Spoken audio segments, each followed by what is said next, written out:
Making a response video might be interrupted, who knows, blah blah blah blah blah. So comments on the value style videos to holiday, and they're just totally not responsive to the video, but I'll read it anyway.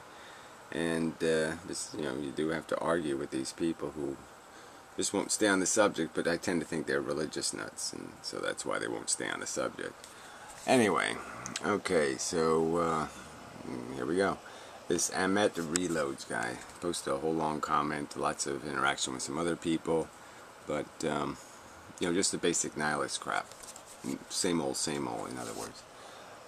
It doesn't matter to me stuff, where that's not the theory of the video.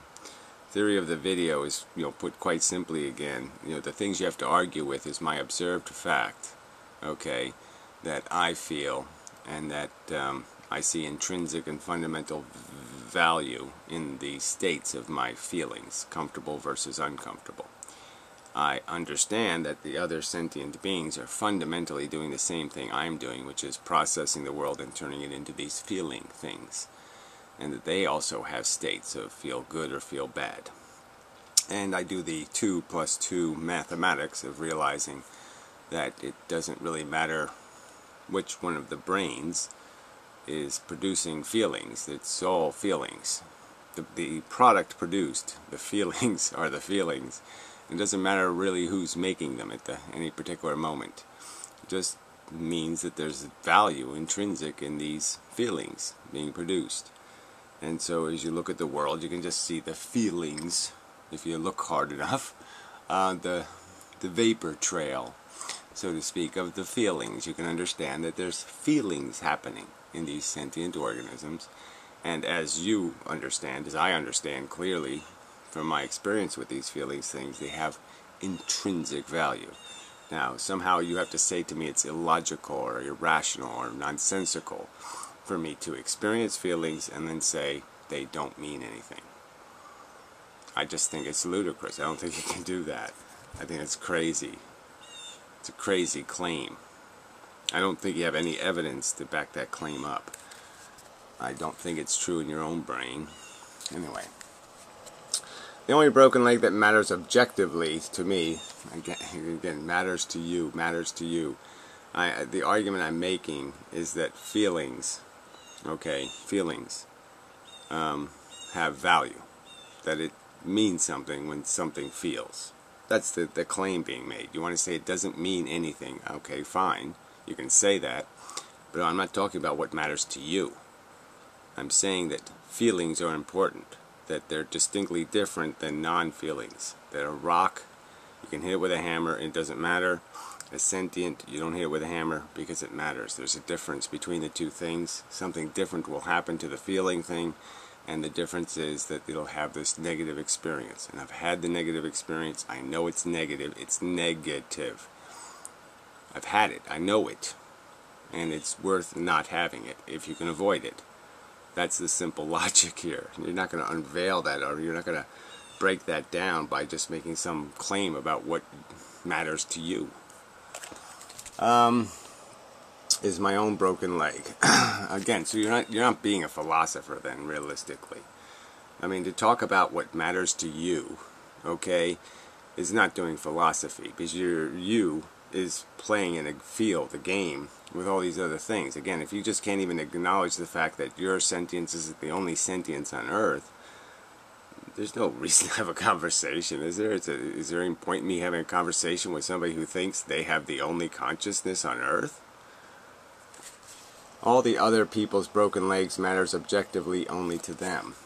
Again, the idea of somebody saying it matters, you don't need somebody to say it matters. What I'm saying is whether somebody says it matters or somebody doesn't say it matters. What I'm saying is my feelings matter whether I say they matter or not. The experience of them has intrinsic and fundamental value created by their qualitative flavor. Suffering, torture, horrible pain is intrinsically and fundamentally negative in value, and comfort, being relieved of such blight, is fundamentally positive. Fundamentally, intrinsically, that's the theory. I can't see it any other way. It seems quite obvious to me. And your statements aren't going to change my mind. I mean, I'm experiencing the feelings again. How are you going to tell me I don't know what feelings are? I'm having them. Are you going to tell me I don't know what a feeling is? Sorry. There's no objective logical reasoning. Well, again, I think that I've just pointed out the objective reasoning. I think I've pointed out the simple logic. I'm sentient. I'm feeling. Wow, feelings are incredibly, bizarrely, intensely meaningful in the sense that they have a flavor. They have an obvious weight. There's obviously a difference between very comfortable and very uncomfortable. There's a huge difference, and I can recognize the difference, and the difference has value written all over it. There's no difference except for the value difference. The fact that one is bad and one is good. Without the words good and bad, I would have no way to make a distinction. It wouldn't matter then. But they have the words written all over them. So that's not logical reasoning that you could use to derive an obligation. Well, I guess with the word obligation doesn't really mean anything philosophically or anything. Okay? I'm just saying that unless you're going to be do bad math or be a hypocrite or be, unless you're going to be duplicitous to the logic, there's no way to avoid this sense of obligation, in the sense that if you're going to avoid negative sensations for yourself, and you've conceded that the other organisms are functioning as machines just like yourself, then it just is rationally, logically sensible to acknowledge that if it's a negative thing when it's inside your brain, it's a negative thing when it's inside their brain, and you're rationally apportioning, trying to avoid negative, that you would avoid negative in the other machines also. It just is logical. Now, if you don't think logic is an obligation, that's your prerogative. I think logic obligates. To prevent the broken legs of other beings, especially when placed in hypothetical dilemma where it's either my pain that is going to occur in exchange for their pain. So, people have engaged in conversation about this. Does that mean that you wouldn't sacrifice yourself for your own daughter or something? But yeah, there's lots of scenarios. And the fact that we're selfish is an element of this argument, that sometimes we can't do the right thing because we're too fucking selfish. But I'm just saying, as a logical equation, if you were watching this as players playing the game, you would say, well, that player really didn't play the game quite right. When he wasn't the best player and he took the shot, kind of thing. The argument could be made, if he really cared about winning, he would have passed the ball to the guy who had a better chance of making the shot. Are there pain in exchange for my pain? I have yet to hear you offering a sound justification. Well, again, the whole video was justifications that you haven't counter-argued at all. You didn't argue a single claim made in my video. You saying I have yet to hear. I can't do it any more obviously and overtly than to sit there and tell you explicitly, I am conscious. I know I have conscious experience. This is my description of what consciousness is. Now, if you're going to tell me my description of consciousness is wrong, then go ahead. But you're not doing that. Other than your emotional pleas. They're not emotional pleas, they're just rational statements of recognizing and acknowledging that I have feelings. That's not an emotional. Me saying I have feelings and that other sentient beings have feelings and experiences, and that those experiences intrinsically have meaning, in the sense value, weight, in that the experiences have value built into them through the natural process. Now, you want to say it just, okay, if you want to say it doesn't matter whether somebody's being tortured or eating a cupcake, you can say that, but I can't find any logic to that. I can't find it through my own experience for certain, but I can't even find it as a theoretical possibility. and what could identify as emotional blackmails. Well, again, there was no emotional blackmails in the video. Quote, an emotional blackmail that was in the video. The video just simply stated that I have no rational reason to discount the value of the feelings in the other sentient beings. There's no rational reason to discount it. Okay, I can do it through bigotry, I can do it through dismissal, a rationalization, but I can't do it through logic. There's no logical reason to say my feelings are more important than somebody else's feelings. Absolutely no logic to do that with. My pain will always matter more to me. Well, again, what matters to you is not really the subject. The subject is what's valuable in the universe, and that was clearly stated in the video. So you want to keep talking about what matters to you. That's your prerogative, but it's not the subject of my video. So you're not arguing my video, you're just changing the subject. Then the pain of another individual. Of course, decisions are corrupted by emotions, ideologies, religious beliefs, and other subjective value systems. I wouldn't even call some of those subjective value systems, but regardless, the whole point of the video is to say there is only one value math here. There is only one value system. Okay, there's sentience in the universe, and that makes the universe different than if there's no sentience in it. If there's no sentience in it, the universe can spin and twirl and fuck up and blow up and do all kinds of silly things, and it couldn't possibly have a significance. It only has significance when it's generating something of value, and the simple argument being made is that sentience generates value. Experiences have value, and when they happen, value is created. That was the premise of the video. That's the axiom in the video. Now, if you want to claim that axiom is incorrect, then go ahead, and I'll just keep mocking you for eternity, pointing out that, oh, so you can't tell the difference between 6 million Jews eating cupcakes and 6 million Jews in concentration camps. And I'll just keep pointing that out for eternity, for an infinite amount of time. I'll just keep pointing out how absolutely ludicrous the foundation of your philosophy is. Because you can't tell the difference between 6 billion people being tortured and 6 billion people being warm and comfy in a nice comfy chair and saying nice pleasantries to each other. And that makes you fucking insane. Okay. Some might said that our emotional needs are also objective needs to us who experience them. Again, to us. To us. You just keep wanting to personalize what's supposed to be a discussion about the external reality of our migration through the game of life, the maze of life, the play of life. And the argument being made is the living things that feel are different than the living things that don't feel, and that the difference is the ones that feel are creating value, significance.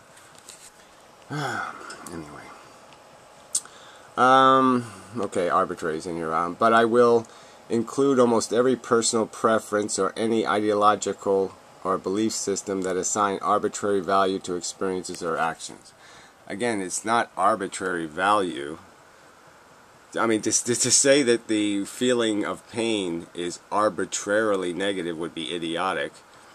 To say that the pleasure of relief from burden or weight or crushing or hostility to your body is arbitrary would be ridiculous. Obviously, nature built these things into us because they worked in terms of preserving and protecting and doing essentially positive things to, you know, this agenda of replication in the end. But it doesn't matter what the agenda is. It's quite obviously that this mechanism has a coherency in it to that objective. So to say it's arbitrary is just flatly insipid.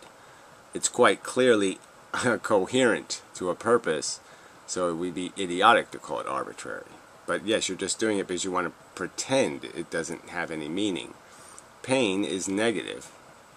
Pain is negative. It's not negative for no reason. It's negative because negative things are repulsive you will evade them. And that's the whole point of the negative, is all of those negative words are tied to this destruction of bodily integrity. And it's been created to be intrinsically and fundamentally negative. And the biology succeeded. It created the reality of negative. Negative didn't exist in the universe until the biology created the sensations of pain and suffering. The Jainists or the cannibals' emotional needs, one could argue that they also matter to them objectively. Again, I didn't use the word objective in the video. You want to play this game? There's a truth, a reality. Okay? It doesn't matter whether your need is a physical need or an emotional need. The only word that matters is the word need. Okay? The only word that matters is you're in jeopardy of being harmed, of experiencing unpleasant sensation.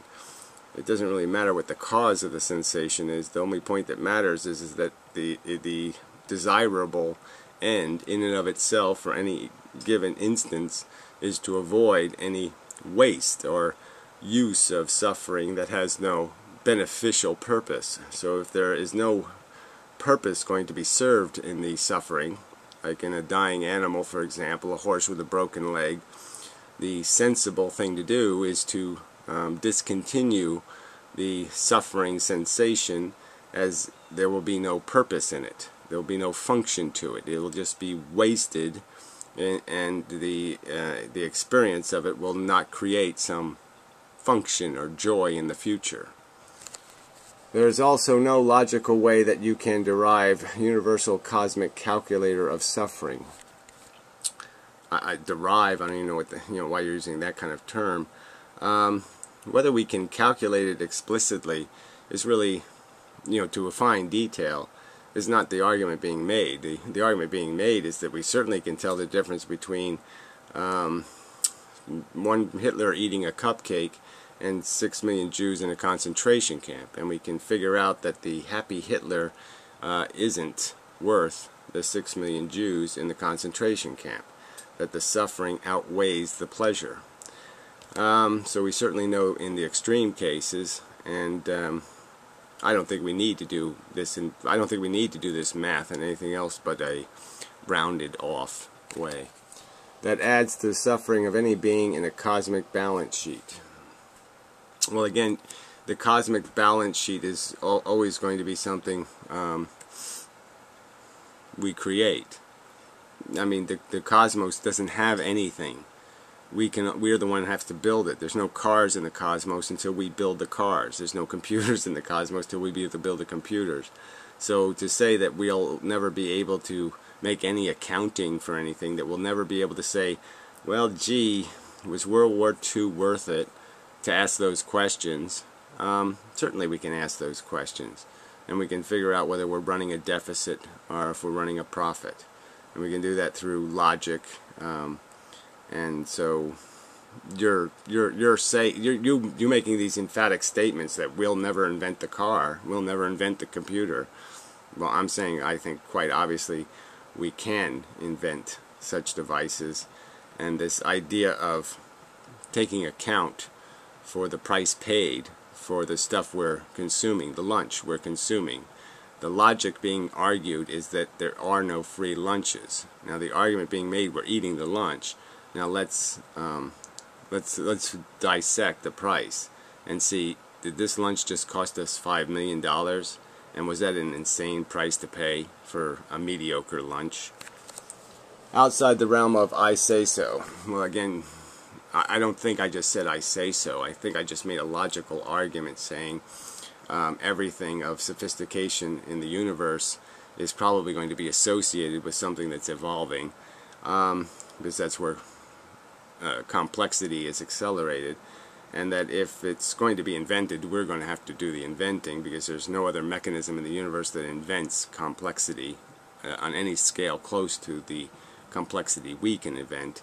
And quite obviously, I think we can invent a Ouija board, the Ouija board, a whatever the Chinese addition device is called, to do our little bit of math here. The suffering of humans or any other being from 550,000 years ago ended and vanished with the end of their sentient experience.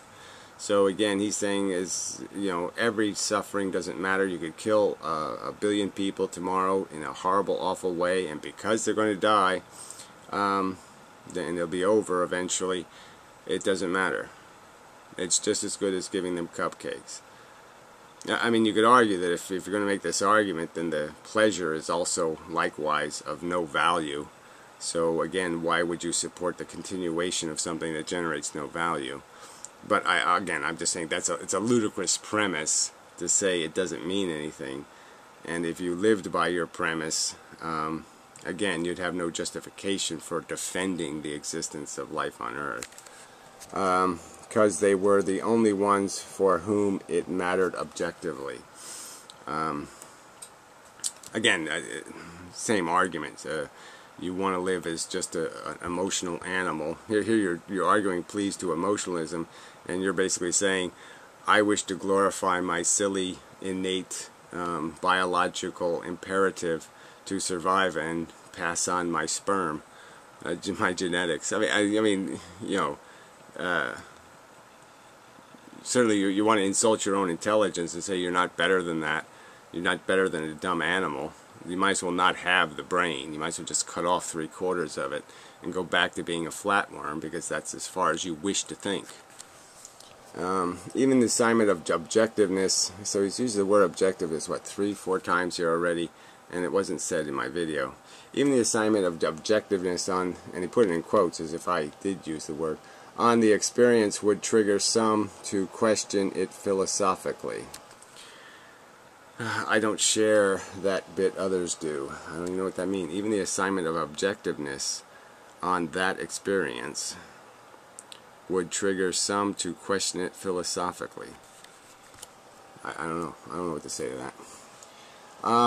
But even if bypass, that's what it wrote, but even if bypass that by some majestic, phantasmagorical, quasi-religious bullet, you still end up in a logical dead end. That's your argument now. So, okay, let's hear your argument now. Mathematics are pretty explicit on this, no matter what model you use. I tend to doubt you. If the universe is eternal, let's not factor in multiverse scenario, and will counteract and it will contract and expand indefinitely in vicious cycle for an eternity, no matter what small probabilities you assign to life in the universe like our own, against the scientific consensus that life is deterministically inevitable.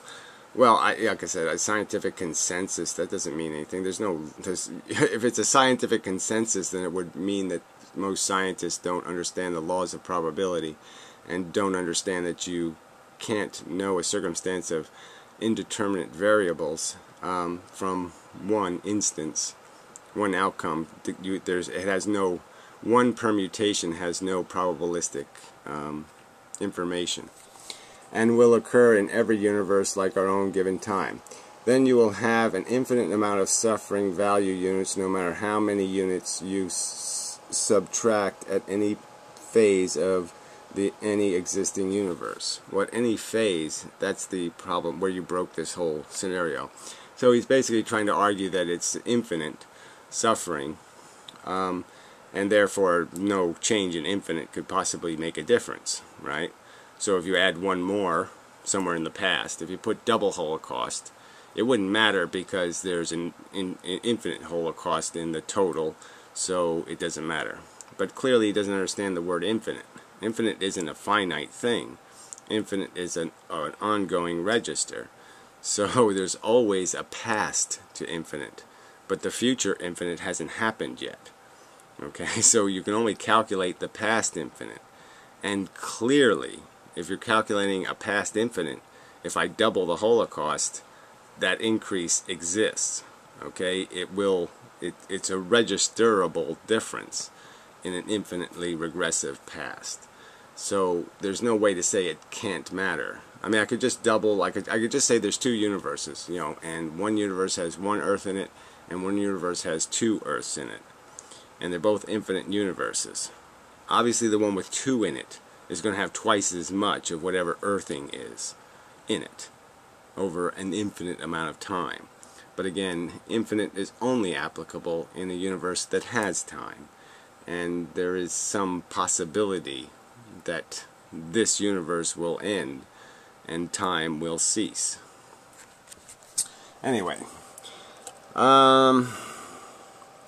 then you will have an infinite amount of suffering value units no matter how many units you subtract at any phase of any existing universe. Yeah, again, at any phase. So again, you're just denying the fact that it is a phase and that the word infinite does not mean finite. So again, you will always have a point where the future infinite hasn't happened yet, and so any doubling in the past is going to be relevant. Infinite minus any number, even a number big. Well, again, so you're playing with a number as if infinite has a number. You can't plus and minus a non-existing number. It's not like 3 point, infinite decimals. Infinite isn't a number. You can't play with it that way. This anti-nihilism and ethylism is not only illogical, as I stated above. Well, you didn't state anything above. I mean, you played with the word infinite and pretended that if you double the suffering at any point in the time frame of two parallel systems, that you didn't somehow double it, when you did double it, and it's a fact, and it's registered as a fact. I mean, to pretend that somehow infinite means that you can undouble the doubling, I'd say is arguably ludicrous. But it is self-contradicting as it is pointless, which verified very easily. Well, again, see, so he's just saying it in big letters like it's pointless, that he's proving the pointlessness. So if I had two universes, and I had one universe where I blew the Earth up, and I had one universe where I didn't blow the Earth up, his argument is that the universe where I blew the Earth up is still suffering the same amount as the other universe. Not possible. Why would you exchange, and on what logical basis, the futility of life, which is one of the fundamental cornerstones of ethylism, in a universe without suffering? I don't know, that's too long a pair of parentheses in the middle of a... Why would you exchange, and on what logical basis? So what's the logical basis for exchanging the futility of life? I don't know how I'm making an exchange for the futility of life with another futility. Right, so he's arguing again, like I said, like somehow it just doesn't matter. If you prevented the Holocaust and 6 million Jews dying in the Holocaust, that's a futile act because there will be future Holocausts. That's his argument. Because there's other Holocausts that are going to happen, somehow the one you prevented doesn't count as anything. That somehow an infinite universe assures that. And to me, that's just completely illogical, right? You can't make things disappear because of an infinite universe. It doesn't make anything disappear. Futility, and the futility of trying to eliminate suffering. So again, that's a convenient life you have for yourself. Okay, it's like the people against global warming and all this other stuff. Go ahead, because it's inconvenient for you to recognize the truth. Okay, that what you do does matter, and your selfishness is invidious and disgusting. Because you don't want to deal with that inconvenient truth, you're just going to pretend it doesn't exist. You're going to pretend it doesn't matter, because you're a selfish asswipe. It doesn't make any sense, and I suspect it never will. Well, it doesn't make any sense to you, okay, because you don't think it makes sense to recognize that your feelings have intrinsic and fundamental weight on them, built into them by nature, and that when you look at the world, it's reasonable to concede that the other sentient beings are doing substantially the same thing you're doing, which is having experiences that are decidedly positive and decidedly negative in their substance. That doesn't make sense to you. Fine. You're an idiot. I don't know if there's anything. Do I really need to go any further? It's like the hospital day video. Once you get halfway through and then he starts talking about the matters to meet crap, you're just like, oh, I thought you conceded that the value was being created into an ether. You said the words. The ether isn't a place that matters to you. The ether, the place where the experience is placed as just a placeholder, an accounting paper, metaphorical accounting sheet, isn't made out of you. You don't have anything to do with the accounting paper. So your matters to me thing doesn't mean anything. Why should I? Again, you should only do, if you don't think the accounting sheet matters, like I said, if you're running a business and you don't think it matters whether you're making a profit or running a loss, that's your prerogative, but I'm saying you're doing bad business then. You're missing the point. You're off the subject. Yeah.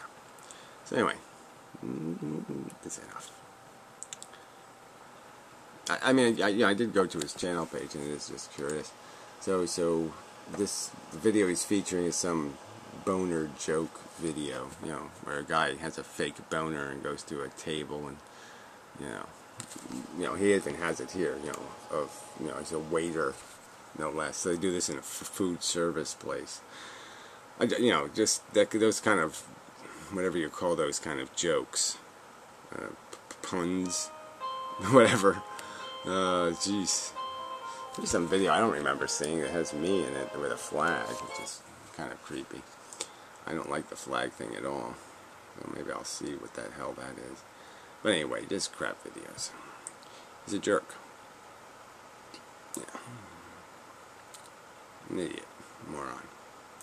Fucktard.